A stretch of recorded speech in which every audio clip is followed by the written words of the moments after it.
Kadang tidak kita sadari kenapa sekarang Indonesia ini tiba-tiba menjadi negeri muslim terbesar di dunia. Jadi kadang anak-anakku sekalian yang hadir ini masih muda-muda, sampai mau apa saja di Indonesia ini semua diterima.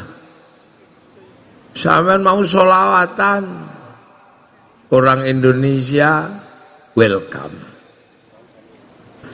Qiraah welcome.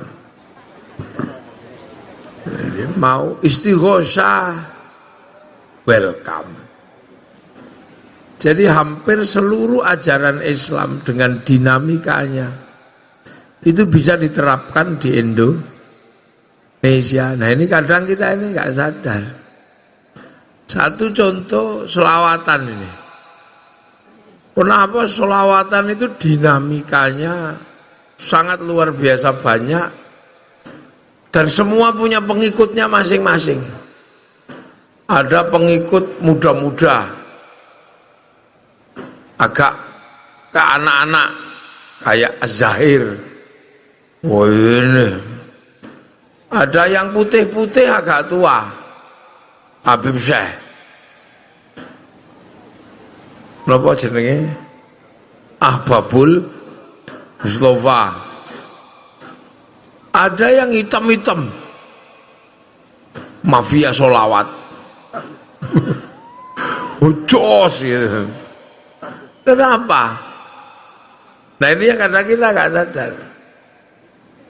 Karena memang orang Indonesia itu sebelum Islam datang sudah punya budaya berkesenian, berlagu-lagu. Makanya dikasih lagu apa aja masuk.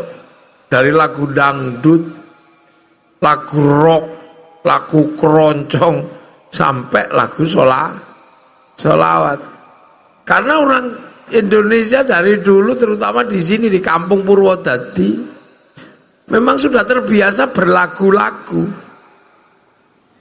Orang Jawa itu lihat ayam apa, lihat mentok aja berlagu, tok mentok, tak kandani.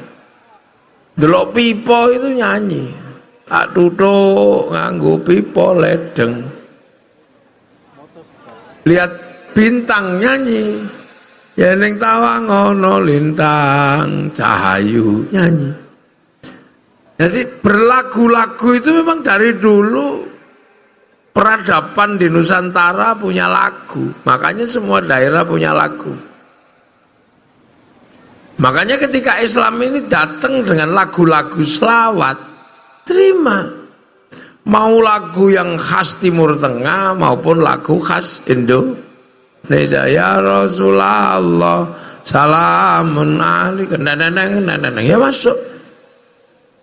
Nah itu kenapa? Karena dari dulu bangsa ini sudah punya lagu, bahkan alat musik di dunia yang paling komplit itu alat musiknya orang Indonesia. Kalau orang Arab alat musiknya kan itu terbang gitu, paling berapa biji itu, kendang, tuf, terus cek-cek-tik, paling 6 cukup itu. Orang Eropa gitar, drum, bass, keyboard ya cuman itu. Tapi kalau orang Jawa komplit, gamelan itu komplit. Ada gong, ada saron, ada kenong, ada sitar, ada suling, ada gambang, komplit. Dan terbuat dari logam. Kalau ini kan terbuat dari kayu dan kulit. Gampang bikinnya, kayu tinggal motong, dikeruai tengahnya, template kulit, itu mudah.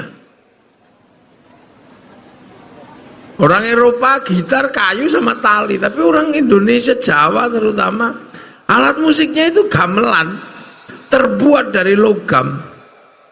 Artinya hanya bangsa yang menguasai ilmu pertambangan yang maju dan penguasaan metalurgi yang mapan mampu membuat alat musik dari logam.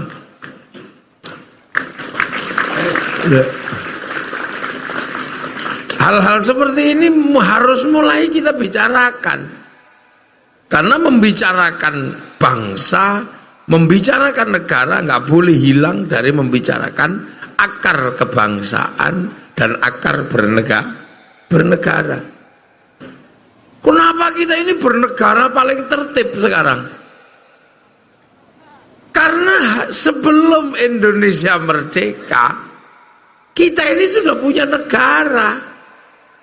Bahkan Prabu Dewata Cengkar itu dari Purwodadi, Grobogan, yang punya ilmu Bhairawa, Tantra yang dalam legendanya makan manusia. Itu bukan karena makan manusia jahat, itu bukan.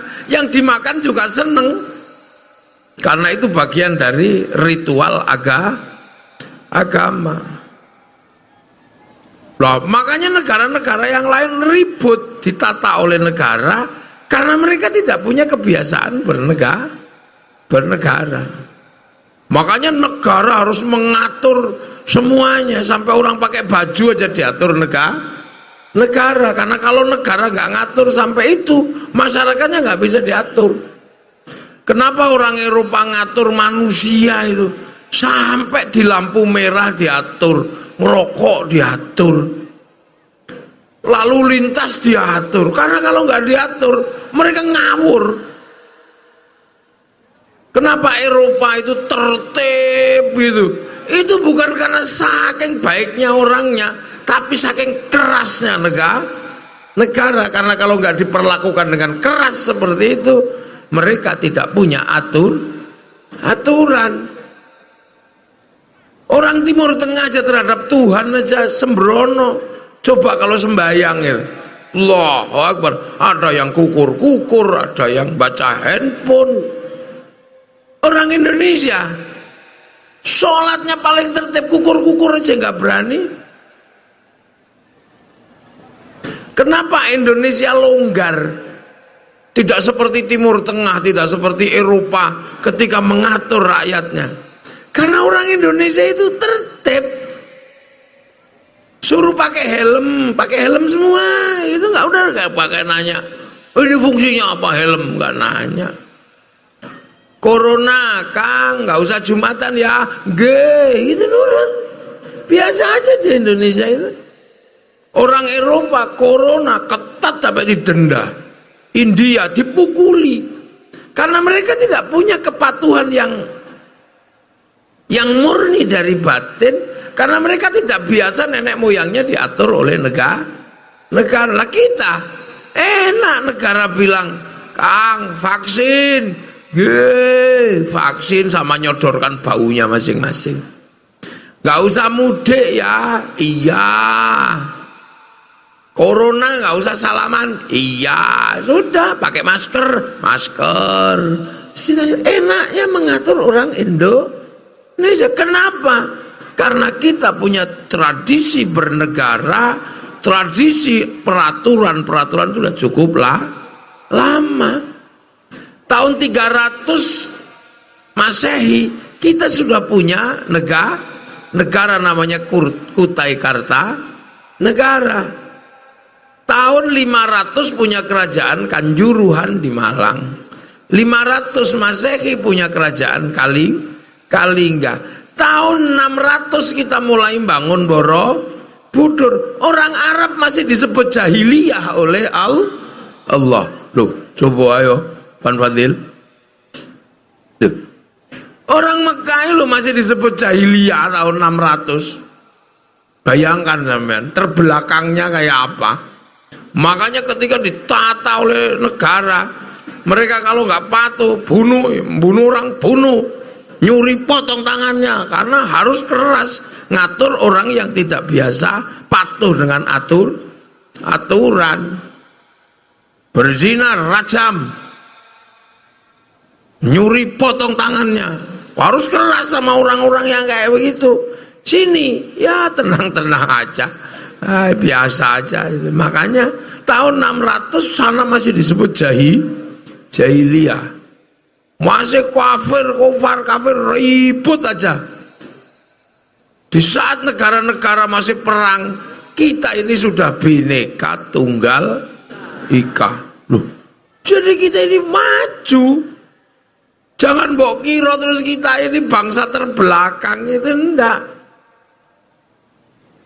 Di saat yang lain ini masih mundur, masih apa, kita masih sudah maju.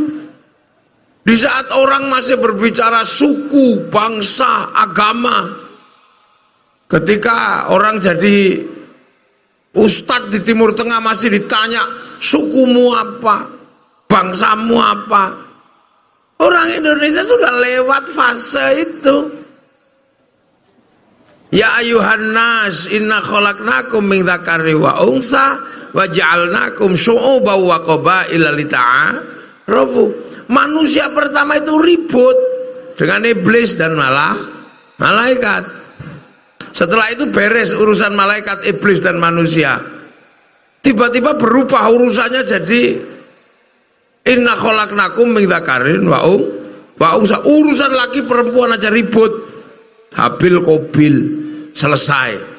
Wa ja'alnakum syu'uban wa qabaila lita'arafu. Persoalan bangsa suku kelahi ribut, ada nabi lita'arafu, saling pengertian.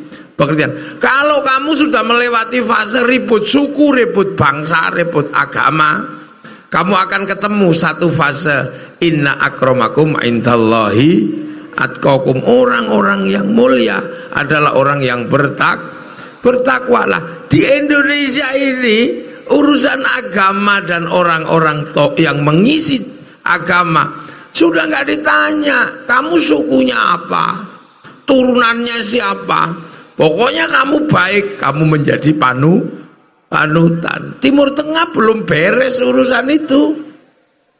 Nasabnya siapa? Masih itulah, kita sekarang mau ikut-ikutan. Nasabmu siapa? Nasabmu siapa? Ini mundur bangsa ini kalau mau begitu. Kita sudah maju. Orang jadi kiai nggak perlu ditanya kakekmu siapa, nggak perlu ditanya. Makanya orang Jawa sudah melewatkan fase-fase nasab, itu udah lewat. Makanya kalau ditanya buyutmu siapa, boh itu. Loh, itu sebenarnya kemajuan peradaban. Wis gak takol. Kamu canggahmu siapa, boh. Ini kuburannya ini nasabnya siapa, nggak tanya sudah. Ini dulu orang baik kita ziarah. Kok sekarang malah kita balik nanya, setiap ada kuburan ditanyakan ini terahnya siapa. Itu kan sudah lewat, itu sudah fase kuno, itu fase jahiliyah. Jadi kita ini sebagai bangsa sudah maju. Apa yang Islam datang membawa penghormatan kepada leluhur. Bangsa ini sebelum diajarkan oleh Islam hormat leluhur, bangsa ini juga sudah hormat sama leluhur karena punya upacara hormat pada leluhur, namanya upacara srodo. Srodo itu adalah penghormatan kepada leluhur yang sudah meninggal. Makanya ketika srodo dilakukan, upacaranya namanya nyadran. Loh, makanya karena sudah ada nyadran srodo semenjak sebelum Islam, maka khol ini menjadi acara yang paling dinantikan oleh orang Islam di Indonesia. Khol ini sudah sebelumnya sudah. Orang Indonesia diajari akhlak, liutamima makarimal akhlak. Orang Indonesia Jawa sudah berakhlak dulu sudah. Omong saomong udah kelihatan akhlaknya. Ada pangkatnya, ada yang pangkatnya mangan, ada yang pangkatnya dahar, ada yang pangkatnya nedo, tapi ada yang pangkatnya turun, badok, untal, nyekek. Artinya dalam urusan akhlak sudah terjadi. Makanya bangsa ini semakin hari bukan semakin buruk, semakin baik. Sehingga apa? Sehingga konsep tersulit dari Islam untuk hidup menjadi manusia baru bisa diterapkan di Indonesia. Orang ribut suku, orang ribut agama, itu kan orang-orang masa lalu. Makanya Islam hadir, lakum dinukum walil, agamamu, agamamu, agamaku, agamaku. Lana a'maluna walakum a'malum. Jadi sudah seperti itu. Dan ada beberapa yang belum selesai di situ, masih sekarang masih kafir, masih ada yang begitu. Tapi di Indonesia konsep tersulit sudah bisa dilaksanakan. Apa? Hidup bersama, berbeda-beda tapi saling tanggung jawab. Itu terjadi di Indonesia. Kenapa? Itu kan ajaran Rasulullah, kullukum ra'in wa kullukum mas'ulun an ra'iyati. Kalian semua adalah para pemimpin yang harus hidup saling bertanggung jawab antara yang mimpin dan yang dipimpin. Nah, dalam bahasa Rasulullah konsep hidup seperti itu, itulah yang namanya ra'iyah. Nah, ra'iyah itu hidup berbeda-beda tapi saling tanggung jawab. Ra'iyah itulah yang sekarang kita ambil menjadi konsep hidup bersama, namanya rakyat. Jadi jangan bawa kira orang Indonesia itu nggak ikut Nabi. Tapi kenapa ikut Nabi dalam konsep yang paling sulit, berbeda-beda tapi hidup saling bertanggung jawab, bisa diterapkan di Indonesia? Karena orang Indonesia sebelum Islam datang sudah punya Bhinneka Tunggal Ika. Di Eropa nggak punya. Makanya ketika Tariq bin Ziyad datang ke sana, urusannya masih Muslim kafir, akhirnya perang nggak ada selesainya. Yang ke Afrika karena ketemu bangsa yang primitif, ya asyidda walal kufar. Yang ke Cina ketemu dengan bangsa pedagang, tiba-tiba perbincangannya adalah perdagangan halal haram. Makanya akhirnya ya nggak jalan di sana. Haram, syirik, haram, halal, haram, riba gitu. Ketemu masyarakat Cina, akhirnya sahabat Sa'ad bin Abi Waqqas ya nggak jalan. Tapi begitu ketemu di sini, ketemu masyarakat yang sudah rukun, berbeda bangsa, suku, agama, sudah rukun, Bhinneka Tunggal Ika. Makanya konsep ra'iyah yang digagas oleh Rasulullah bisa diterapkan di Indonesia. Itulah yang kita nikmati sekarang, namanya rakyat. Yang kawulo jadi kulo, yang hamba sahaya jadi saya. Nah, yang abdi Sunda jadi abdi, yang pukulun jadi ulun di Banjar. Akhirnya setara, hidup saling bertanggung jawab. Kiai mau pergi ke masjid pakai motor, kewajiban helmnya sama dengan pendeta mau pergi ke gereja. Sama-sama ketangkap, undang-undangnya sama, punya tanah bayar pajaknya sama, ketentuan nikah sama dicatat oleh negara, pendirian gereja sama pendirian masjid, undang-undang BPN-nya sama, hidup saling bertanggung jawab. Dan satu-satunya bangsa muslim dunia yang sanggup menerapkan konsep ra'iyah untuk warga bangsanya hanya Muslim Indonesia. Lo tepu sing banter, gak usah malu-malu, ini bangsamu. Makanya jangan kau sebut Indonesia itu people, karena people itu vox populi, vox dei, suara mayoritas, suara Tuhan. Begitu dia banyak, dia menyatakan bagian dari Tuhan. Itulah kenapa Hizbut Tahrir gak cocok di Indonesia. Indonesia. Kenapa Ikhwanul Muslimin nggak cocok di Indonesia? Kenapa yang cocok NU, Muhammadiyah? Kenapa? Karena mengakui orang berbeda suku, bangsa, agama, tapi bisa hidup saling bertanggung jawab dalam konsep ra'iyah atau rakyat. Jadi negara paling sunnah dalam urusan kewarganegaraannya itu Indonesia. Timur Tengah belum selesai, makanya Saudi menggunakan cara raja, mereka menggunakan kerajaan.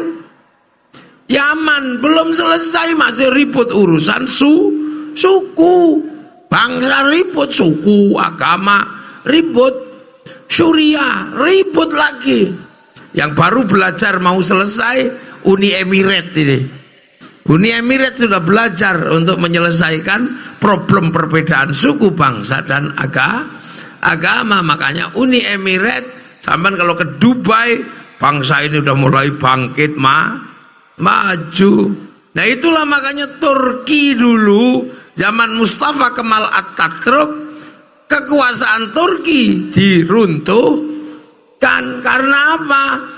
Tidak mewakili konsep hidup bersama saling bertanggung jawab. Makanya Mustafa Kemal Atatürk meruntuhkan khilafah Utsmani.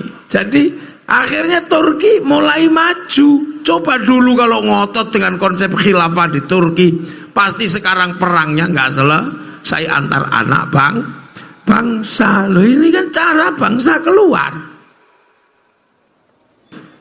Loh makanya ro'iyah itu kalau ngumpul namanya musyarakah.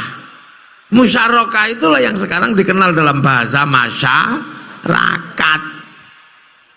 Nah kalau masyarakat berbeda-beda tapi harus menemukan titik temu dalam perbedaannya menggunakan konsep wasyawirhum fil amri, lahirlah konsep musyawarah. Nah, mana ada negara dengan konsep sesederhana tapi sangat mendalam seperti itu kalau bukan Indonesia.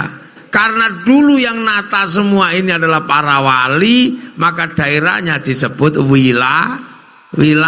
Al-wali punya wilayah.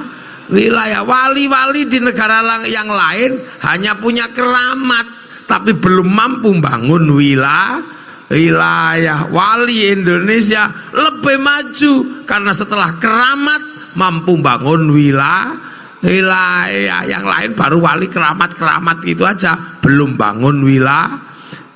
Wali Indonesia, al-wali punya wilayah untuk tempat ra'iyah warga bangsanya agar hidup menyongsong masa depan.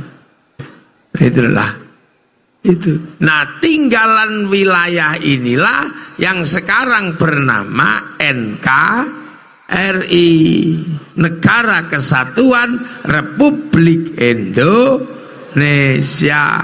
Maka siapapun yang hidup di negeri ra'iyah, terutama penerus para wali, NKRI harga mati. NKRI pemimpin tertingginya Majelis Permusyawaratan Rakyat, Dewan Perwakilan Rakyat. Kenapa menggunakan majelis? Karena kalau duduk secara bersama harus saling toleransi, tenggang dalam bahasa Al-Quran, tafassahu fil majalis fafsahu yafsakhillah. Nah itu makanya kita menggunakan bahasa majelis. Dari sampean kalau mau cari negara paling sunnah itu ada di Indonesia. Nah inilah makanya karena kita mengakui perbedaan tapi hidup saling bertanggung jawab, maka kita menjadi bangsa yang hari ini semua orang bertanya, kenapa Arab yang satu bangsa pecah puluhan negara? Kenapa Eropa yang satu bangsa harus pecah puluhan negara? Kenapa Cina yang satu bangsa pecah puluhan negara?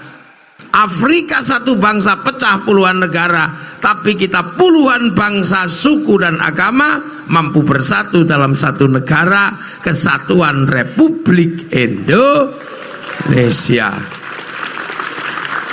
Karena menganut prinsip berbeda-beda tapi harus saling tanggung jawab. Jadi negeri paling sunnah di dunia itu Indonesia.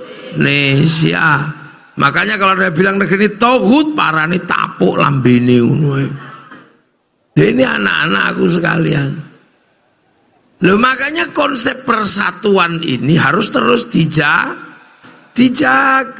Untuk apa? Terbentuknya sebuah sistem yang melindungi manusia dan agama. Manusia sebagai makhluk Allah yang terbaik akan menjadi sempurna kalau punya agama. Dalam bahasa Al-Quran, laqad khalaqnal insana fi ahsani taqwim. Manusia ini yang terbaik, paling menangan, penentu dunia dan seluruh urusan itu karena ada manusia. Kenapa ada orang jualan kursi? Karena urusan sama pantatnya manusia. Kenapa ada jualan sedotan? Karena urusan mulutnya manusia. Karena apa ada pabrik pempes? Karena urusan nya manusia. Kenapa ada pabrik-pabrik kosmetik besar dunia? Urusan bibirnya manusia. Kenapa ada urusan pabrik obat mencret? Urusan perutnya manusia. Kenapa harus ada pabrik obat kuat di seluruh dunia? Urusan lemahnya manusia.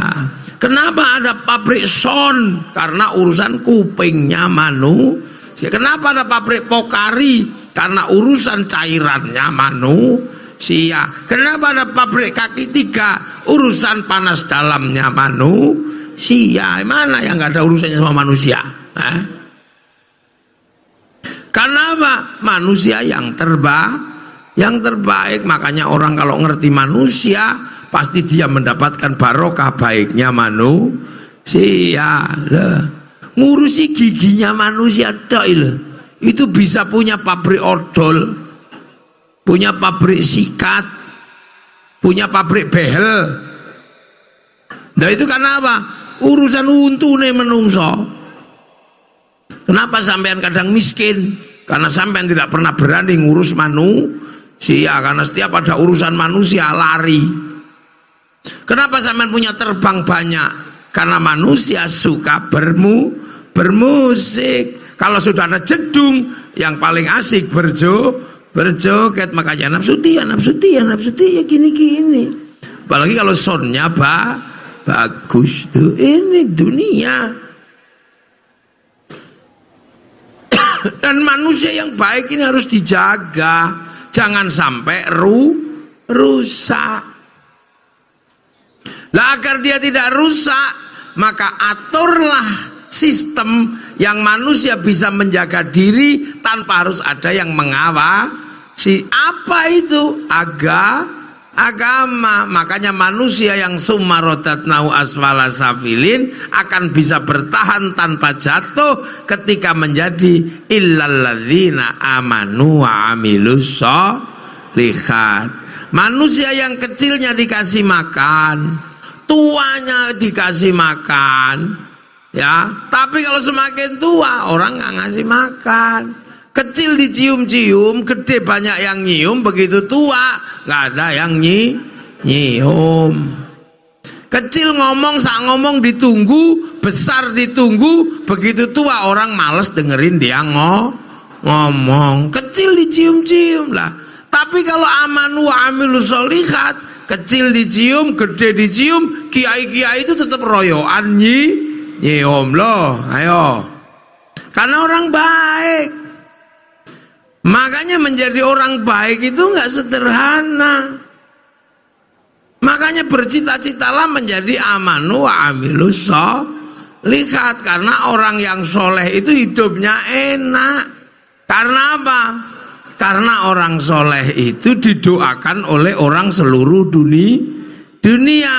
mau Muhammadiyah, mau NU, mau LDII, mau MTA, mau beda apa at-tahiyatul mubarakah atau at-tahiyatulillah, tidak akan pernah lupa untuk menyebut wa ala ibadillahis sholihin, bahwa orang-orang soleh ini akan menjadi pancaran kehidupan yang luar biasa, karena dirinya seperti power bank, disetrum, didoakan oleh orang seluruh dunia. Makanya pancaran energi kebaikannya orang soleh ini menyebabkan kita kalau berada di samping orang soleh, magnet kebaikan dan doanya akan bisa kita rasakan. Makanya obat hati salah satunya adalah berkumpul sama orang soleh, dan itu yang paling murah. Kalau baca Quran sak maknanya, pusing kita kalau yang nggak bisa baca. Sholat malam dirikanlah, wah pusing kita, ngantuk. Ayo zikir malam perbanyaklah, ngantuk. Perut lapar, puasa capek, lelah. Paling enak apa? Ngumpuli wong soleh.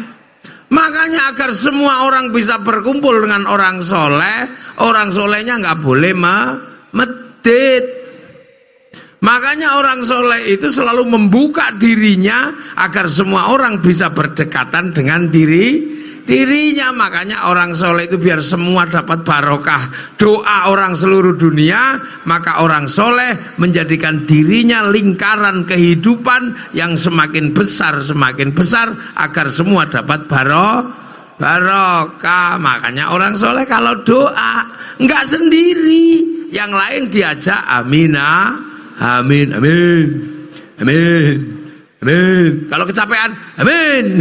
Kiainya paham, walhamdulillahirabbil alamin. Wah, akhirnya yang berdoa semakin banyak, karena semakin banyak yang berdoa agar barokahnya semakin besar, diajak ke alun-alun Purwo. Jadi akhirnya di sini semuanya dapat barokahnya orang soleh. Yang jual itu laku, apanya? Es tehnya laku, sepanduknya, jual marimas laku, bahkan mungkin copet di sini ada, dapat barokahnya orang soleh. Loh, itu kiai. Orang soleh baca sholawat, nggak mau sendiri, ngajak yang lain, lahirlah sholawatan. Karena yang ikut semakin banyak dibawa ke alun-alun Purwo. Jadi lahirlah Purwodadi bersolawat, barokah semua. Ayo lihat, itulah hebatnya orang soleh di Indonesia, nggak ada. Makanya kalau yang soleh kok medit, dia doa sendiri sambil umemi gitu. Nah itu, sampai di sini semua barokah, jual slayer laku, jual sepanduk laku, sampai gagang pancing laku untuk gini-gini. Loh, semua barokah. Akhirnya yang jual makanan pulang bawa uang barokah, bayar SPP-nya barokah. Gimana siklus hidup nggak semakin barokah? Ada orang mati, kiainya ngajak ngumpul, ayo kita doakan. Akhirnya kumpul sampai 3 hari, 4 hari. Mari kita tengok kuburan-kuburan orang soleh. Lahirlah tradisi ziarah kubur. Begitu ziarah kubur, bis pariwisata laku, elep laku. Jual nasi nyambut tamunya wali, nasinya laku, jual katok laku, jual tasbih laku, ngojek laku, becak laku. Itu kenapa? Siklusnya orang soleh menjadi satu, semakin besar. Jadi akhirnya semua dapat barokahnya orang soleh. Akhirnya manusianya terjaga, kebaikannya terjaga. Akan ada apa? Falahum ajrun ghairu dapat pahala semuanya. Pahala itu buktinya apa? Ketentraman dan kenyamanan. Makanya orang-orang nyaman. Kalau dua itu terjaga, terbentuk, maka sumpah Allah terhadap Nabi Muhammad akan tegak. Apa? Sumpah Allah pada Nabi Nuh, watin, demi buah tin. Sumpah Allah pada Nabi Nuh. Wazaitun, demi buah zaitun. Sumpah Allah pada Nabi Isa, Nabi Ibrahim. Waturi sinin, sumpah Allah tentang gunung Tursina kepada Nabi Musa. Terhadap Nabi Muhammad apa? Wahalal baladil amin, dan demi keamanan sebuah bangsa dan negara.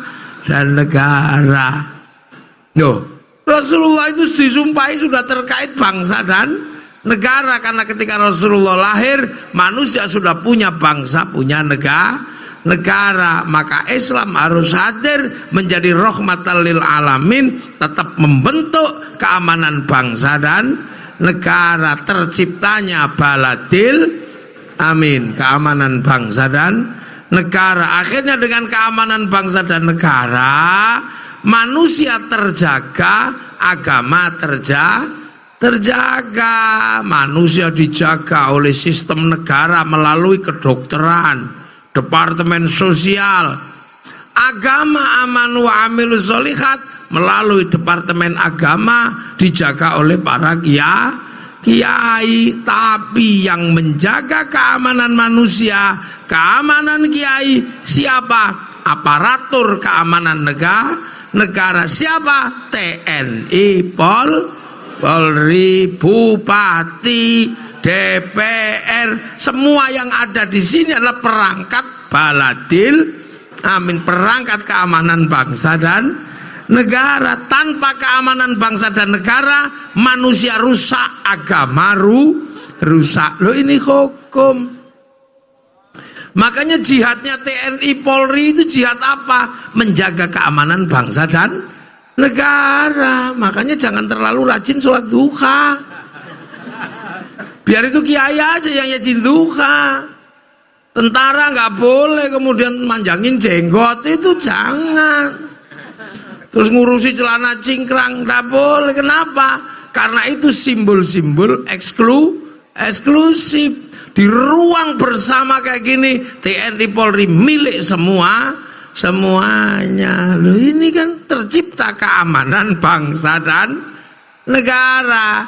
Suriah, manusianya baik, agamanya baik. Kenapa dua-duanya rusak? Tidak adanya keamanan bangsa dan negara. Maka jangan main-main dengan keamanan bangsa dan negara. Itulah fungsinya ada TNI, Polri, Bupati, DPR.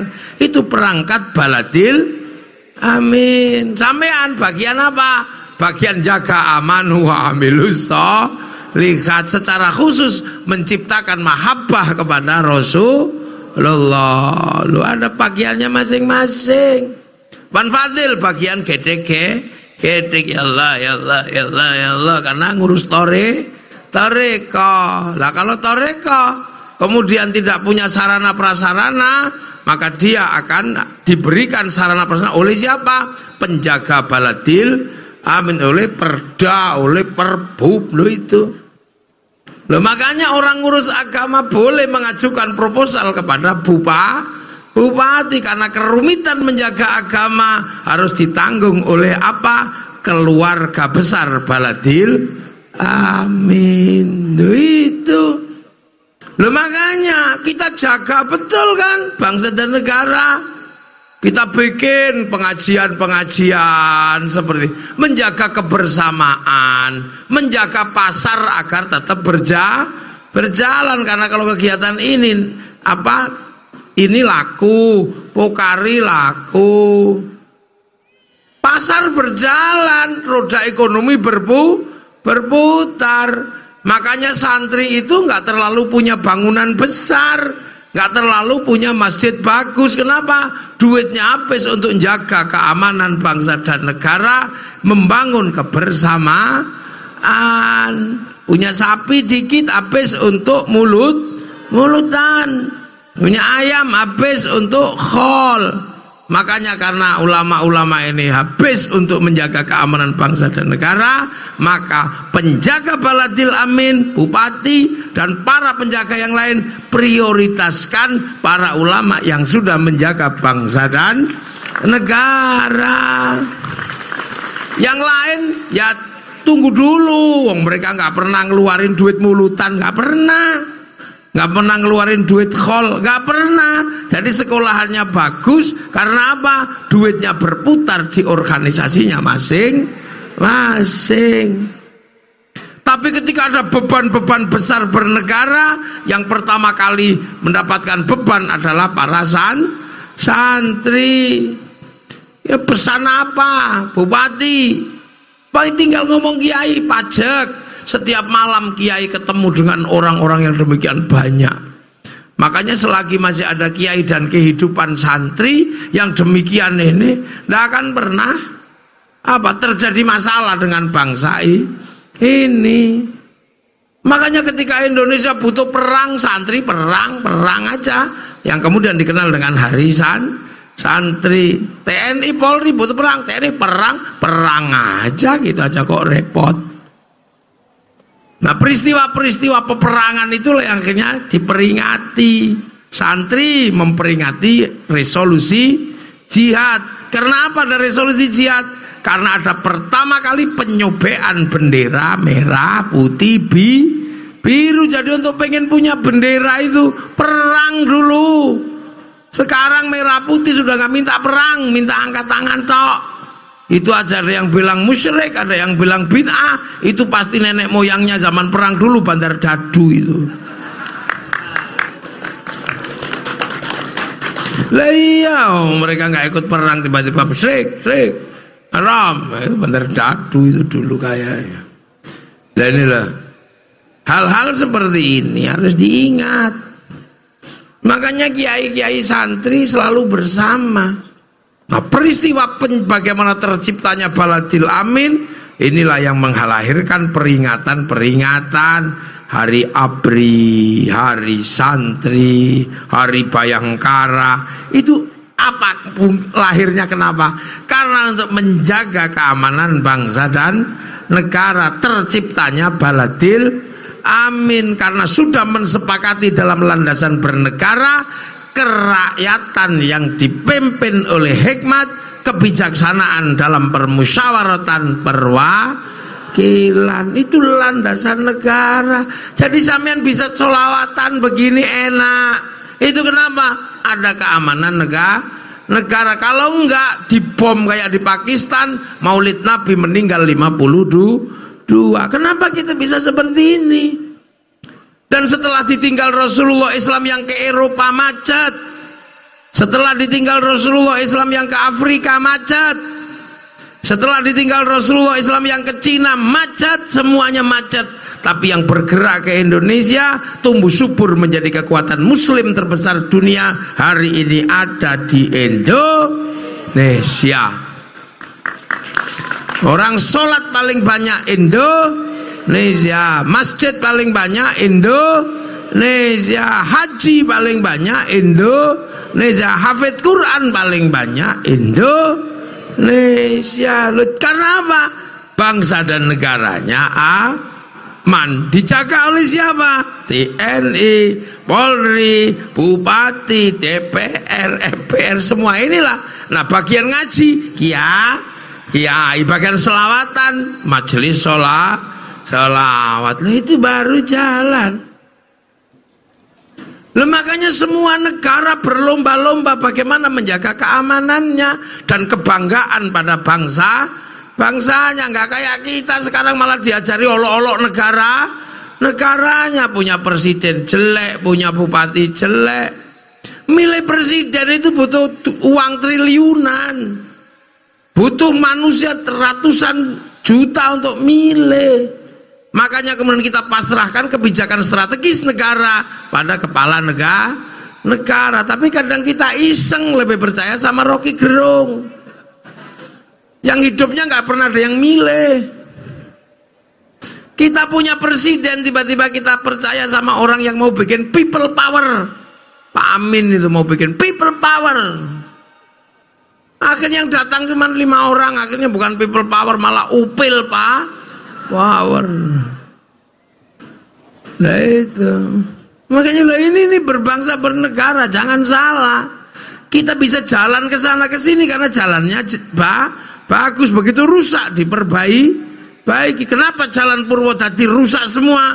Karena dulu Purwodadi ini lumpurnya tanah Jawa, Bledokuwu itu lumpurnya Jawa. Berdiri di atas lumpur, maka jangan pernah berharap tanah ini menjadi stabil. Artinya jangan pernah terlalu banyak berharap jalan ini akan seperti jalan di kabupaten yang lain. Sabar, kalau mau jalannya mulus pindah kabupaten gitu aja.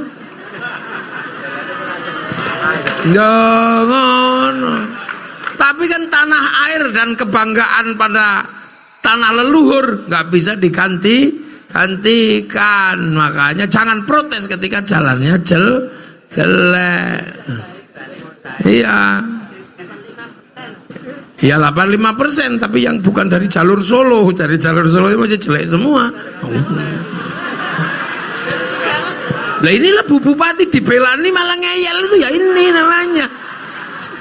Wong kita ngomong jalan ini tanah lumpur. Sakuat apapun duitnya Jawa Tengah dihabiskan untuk Purwodadi, nggak mungkin jalannya bisa bagus karena bawah tanah Purwodadi itu lumpur Bledokuwu. Makanya jangan terlalu banyak berharap jalan ini bagus, apalagi di kampung-kampung. Bersyukurlah jalanmu jelek sehingga polisi nggak sampai situ melakukan operasi razia. Loh, karena motor Purwodadi itu 80% bodong. Alah kredit 2 wulan wis ora dibayar tinggal minggat ngene ya. Wis ngono gayane apa ae. Lho apa lo golek suwuk nang nggonku kok. Yai suwuknya apa biar kalau punya motor bodong nggak ketangkep. Bagaimana pergi ke tempat jenengan tanpa SIM, suwuk kula kathah. Nah ini negara. Makanya Amerika kenapa dia bisa bangkit, rakyatnya nyaman? Karena negaranya maju. Negara maju kenapa? Karena rakyatnya percaya sama negaranya, nggak ngeritik presidennya sesuka-sukanya. Dan Amerika bangkitkan kebangsaannya. Ini waktunya era membangkitkan semangat berbangsa. Ini milenial itu cuma satu batasnya, negara. Ngomong gak ada batasnya karena ada internet. Berbicara apa saja sesukanya. Mau membuka cakrawala dunia, buka saja, yang penting punya handphone. Kamu bisa menjadi orang Inggris, kamu bisa menjadi bergaya Amerika. Tapi kalau kamu mau melewati perbatasan Amerika, pasti ditanya pasportmu mana. Mau pergi haji walaupun kamu bahasa Arabnya fasih, begitu melintasi perbatasan kau akan ditanya pasportmu mana. Negara tetap kunci kehidupan masa depan. Makanya jangan lupa bahwa kita punya negara. Amerika membangun kecintaannya dari film Wild West sampai The Last of the Mohican. Nah iya, kalah dengan Vietnam dia bikin Rambo 1 sampai 6. Kalah dengan Saddam Hussein bikin Hot Shot 1 sampai 2. Gagal dalam terorisme bikin 12 Strong. Kalah dengan Cina bikin American Shaolin, American Kung Fu. Kalah dengan Jepang bikin American Ninja, American Samurai. Bahkan samurai terakhir dari Amerika namanya Tom Cruise dalam film The Last Samurai. Nah, anak milenial kayak gini gak paham. Gak bakat ya. Lah, anak-anak Cina membanggakan bangsanya mulai dari film Ular Putih sampai Ular Hijau, dari Wong Fei Hung sampai Sun Gokong. Jepang membanggakan bangsanya dalam film-film Bushido, film-film samurai. Mereka pernah ribut dalam urusan negara antara generasi tua dan muda, dibikinkan film Samurai X dengan tokohnya Rurouni Kenshin. Malaysia menyongsong masa depannya, gak boleh ribut antar anak bangsa. Malaysia diserahkan sama si Upin dan si Ipin. Si Upin dan si Ipin gak boleh ribut dengan anak-anak India. maka dari kecil kenalkan tokoh namanya Jarjit. Dia nggak boleh lupa ada anak-anak Cina, kenalkan Mei Mei. Nggak boleh lupa anak-anak Indonesia, kenalkan Susanti. Cara bangsa seperti ini akan membangkitkan kekuatan baru menjadi bangsa yang mandiri, dan di saat itulah akan mampu bersaing dengan bangsa yang lain. Maka hentikan olok-olok bangsamu, hentikan olok-olok negaramu. Kalau bukan kita yang membanggakan bangsa dan negara kita, siapa yang akan membanggakan bangsa dan negara kita kalau bukan kita sendiri? Dan itulah awal kebangkitan bangsa menuju kehidupan masa depan. Baldatun thayyibatun wa rabbun ghafur. Kita nggak usah begitu nggak suka dengan demokrasi dalam negeri, nggak usah nyontoh siapa? Ikhwanul Muslimin. Dia sebagai sebuah kekuatan sudah gagal di Mesir. Nggak usah nyontoh siapa? Nggak usah nyontoh Hizbut Tahrir. Dia sudah gagal di Filistin. Makanya saya pernah harus baca anak milenial. Ketika Bung Karno mau membuat bangsa ini mau bergerak kemana? Tidak ke Amerika, tidak ke Soviet. Apakah bangsa ini akan mencontoh Eropa? Enggak, salah asuhan novelnya. Apakah bangsa ini akan mencontoh Belanda? Enggak, tenggelamnya kapal Van der Wijk. Apakah akan mencontoh Arab? Enggak, di bawah lindungan Ka'bah. Apakah akan dibangun murni Indonesia? Dijawab dengan Siti Nurbaya. Loh, ini bangsa. Nah, jadi kita kadang nggak sadar. Haji minta diurus negara. Ya kan, anak sekolah minta diurus negara, nikah minta diurus negara, bikin masjid minta diurus negara. Tapi begitu diajak bersama-sama ngurus negara lewat pemilu, jawabannya aku tidak ikut-ikutan urusan politik. Kamu ini apa yang ada di kepalamu? Jadi loh, maka kalau ada pilihan bupati, bergeraklah. Ada pilihan gubernur, bergeraklah. Ada pilihan presiden, bergeraklah. Karena itu kita sudah terbiasa dari dulu namanya pilkada. Gak usah pilpres terus perang badar, gak usah. Pilpres ya pilpres, pesta demokrasi. Kadang ada duitnya, kadang ada dangdutnya. Biar gak ditangkap polisi urusan uang pemilu, jangan kasih nama uang money politik. Kalau money politik dikejar polisi sampean. Maka kalau kita terima uang itu, kita kasih nama uang bensin. Kalau diterima oleh sekolahan, kita kasih nama sumbangan. Kalau diterima kiai, kita kasih nama bisyarah. Udah aman. Aman. Makanya sampean-sampean inilah yang akan menjadi generasi masa depan.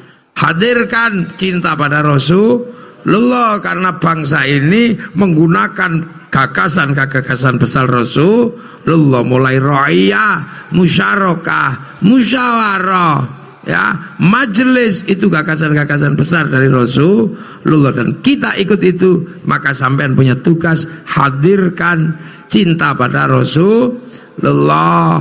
Bermainlah terbangan, nggak usah gelisah. Ada yang jadi vokalis, pegang mic-nya banyak. Ada yang cuman kebagian tung gitu, nggak apa-apa. Ada yang tung berkate podo. Jadi nggak usah menyesal, kenapa aku kok nggak berguna? Kenapa nggak berguna? Lo mau solawatan begitu lama, saya cuman kebagian tung gitu, tung gitu, nggak apa-apa. Semua ada bagiannya masing-masing. Dirgahayu TNI, ulang tahun TNI, selamat ulang tahun, dan selamat hari santri, dan selamat ulang tahun Bu Bupati. Semoga kita semua mendapat ridha Allah, dan bangsa ini menjadi bangsa yang terjaga, dan kita semua nanti disyafaati Rasulullah SAW, dan kita mewariskan bangsa ini dalam keadaan bangsa yang semakin baik sampai hari kiamat nanti. Al-Fatihah. Siratal ladzina an'amta 'alaihim ghairil maghdubi 'alaihim waladdallin. Amin. Assalamualaikum warahmatullahi wabarakatuh. Bismillahirrahmanirrahim. Alhamdulillahirabbil alamin. hamdan na'imin hamdan syakirin hamdan yuwafi ni'ama wa kafi mazidah. Ya Rabbana lakal hamdu kama yanbaghi li jalali wajhikal karim wa 'azimi sultanik.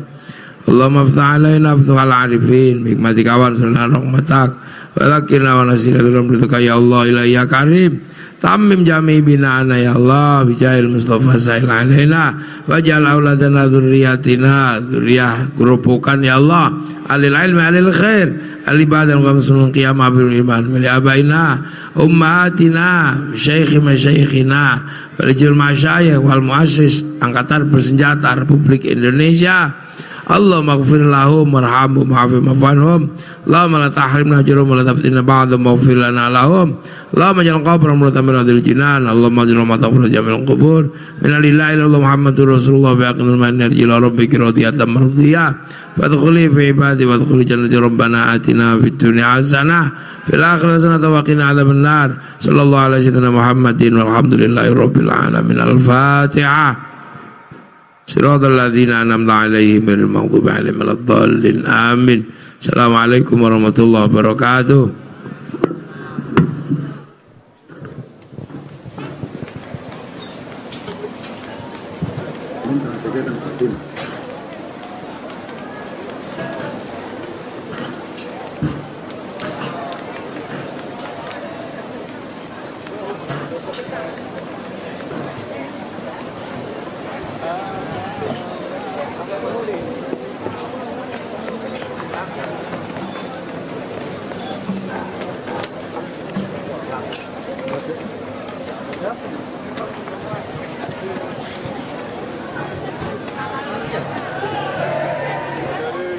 Sallallahu ala Muhammad sallallahu alaihi wasallam sallallahu ala Muhammad sallallahu alaihi wasallam alaika ya Rasul salam alaika ya Habib salam alaika salawatullah alaika ya Nabi salam alaika ya Rasul salam alaika ya Habib salam alaika salawatullah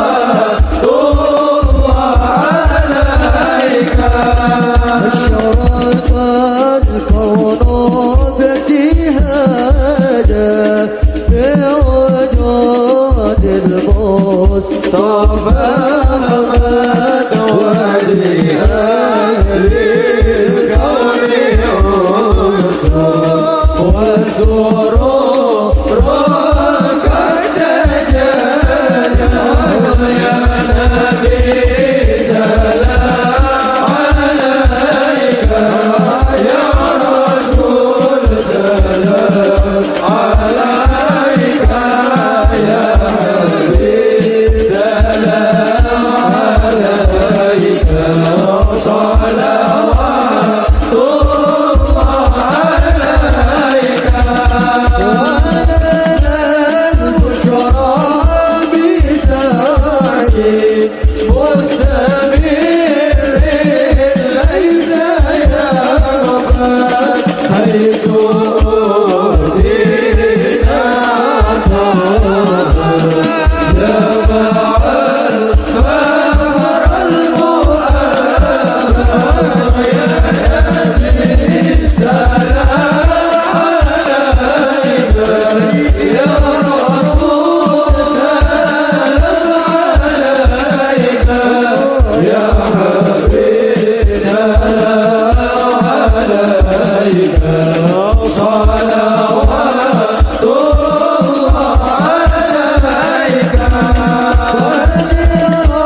Sallu ala Nabi Muhammad. Allahumma salli